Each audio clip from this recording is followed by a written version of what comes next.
So here is our Camp Chef pellet grill.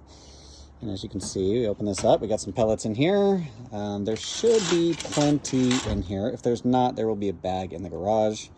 To turn this thing on, the switch is right here. You'll turn on, it'll go through like its little startup thing. You'll turn the knob to push knob, set temp. You'll click it again, and then you can do low smoke, high smoke, or you just start to set the temperature. Once you do this, and say I'm gonna set it for just for funsies, 365, what you wanna do is open the lid. You'll press the button. There's a start sequence, and it'll count down from 6 minutes. Once you notice, and it takes a few minutes, that there is some smoke coming out of the grill, you can go ahead and close the lid. Okay, so that's just so they can get some air in there while it's starting.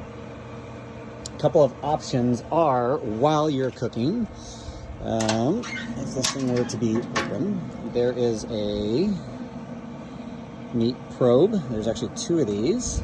You can plug it into the little spot here, and then you will take that and you will put it through this little keyhole here before you were to stick it into the meat. The whole reason for that is it goes here as opposed to across the front where the heat is coming up really high. It's more like a convection oven. So it definitely has to go through that little window inside there. And the readout will be right on the front here, okay? When you're all done, what you'll do is you'll hit the button and cancel that.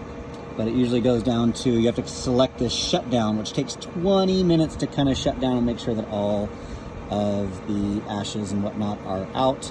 And what I do is I just literally close this, make sure it's on shutdown mode, and walk away, and you are good to go.